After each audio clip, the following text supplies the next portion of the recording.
All right, let's dive into one of science's strangest, most unsettling stories. It's a story that tackles a question that I think all of us have secretly wondered about at some point. What if it was just a mechanical problem? Like a car engine that's stalled and just needs a jump start. Well, back in the 1930s, there was this brilliant and maybe a little bit reckless scientist who was absolutely convinced he had built the key to turn that machine back on. So, the guy at the center of all of this, his name was Dr. Robert E. Cornish, and this man was, by every account, a certified genius. We're talking about a true child prodigy. He graduated from the University of California, Berkeley with honors when he was just 18 years old.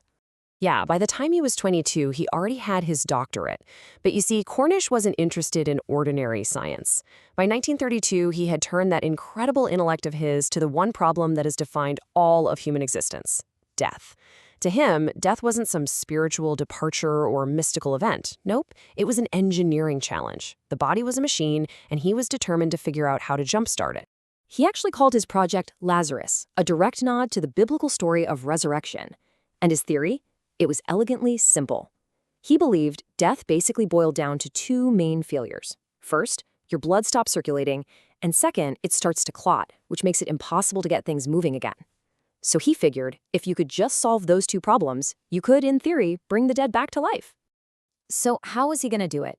Well, his plan had two key parts. First was a surprisingly simple machine, a teeter board. Yep, basically a seesaw. The plan was to strap a body to it and just rock it up and down, using gravity to force blood through the veins. The second component was a chemical cocktail, a mix of adrenaline to kickstart the heart and anticoagulants like heparin to stop the blood from clotting. The procedure itself, which he called the Lazarus Protocol, sounds like a pretty grim spectacle. The deceased subject would be strapped to this teeter board, and as it's rocking back and forth, the chemical cocktail is getting pumped into their veins, all the while an assistant is performing artificial respiration to get oxygen into the blood. It was just this brutal, physical attempt to basically bully a body back into operation. Now, after some initial failures with human victims of heart attacks and drowning, Cornish turned to animals to perfect his method. He got several fox terriers, and he named every single one of them Lazarus.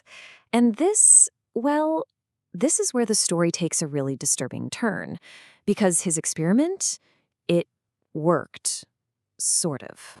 The results were just a mix of shocking success and absolute horror. Get this, Lazarus II was revived after 6 minutes of being clinically dead, but only survived for 8 hours. Dog number 3 lived for more than 10 days, but was left blind and semi-conscious. Lazarus IV lived for months, but was also blind and couldn't even stand. So while the dogs' bodies were restarted, it was crystal clear that something crucial, their awareness, their personality, was just gone. They were living shells. Cornish himself noted that one of his subjects would likely remain an idiot. And that's the crucial point here, isn't it? He had proven that the biological machine could be restarted, but in doing so, he had stumbled onto this much more profound and terrifying problem. He could bring back the body, but he couldn't bring back the self. By the late 1940s, Cornish felt he was ready to try again, this time with a human subject. And he found the perfect, and most controversial, volunteer you could possibly imagine: a convicted killer on death row. His name was Thomas McMoneagle, a murderer sentenced to death in California's San Quentin prison. Facing the gas chamber, he made this completely unprecedented request. He volunteered his body to Dr. Cornish for a reanimation attempt to happen immediately after his execution. I mean, the stage was set for the ultimate scientific spectacle. But the state of California refused, and their reasoning had nothing to do with the science or even the ethics of the experiment. It was all about the law. They were terrified of a bizarre legal loophole: double jeopardy. And this just perfectly illustrates the crisis Cornish had created. Think about it. The state's sentence for McMoneagle was death. If they execute him, stopping his heart, stopping his breathing, they've carried out the sentence. But if Dr. Cornish then brings him back to life, what do?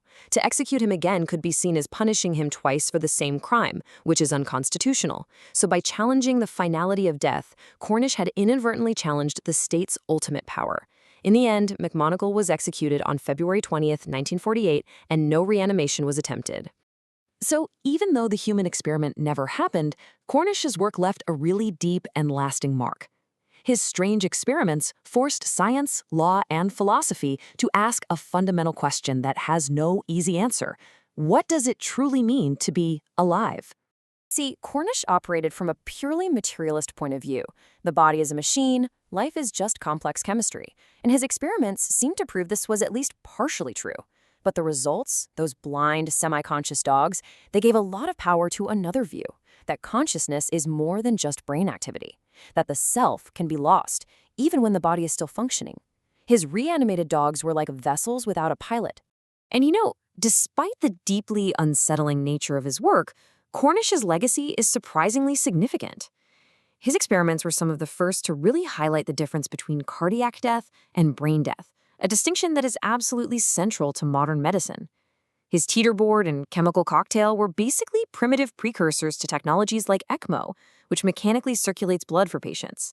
And of course, his work directly inspired that whole mad scientist reanimator trope we see so often in fiction.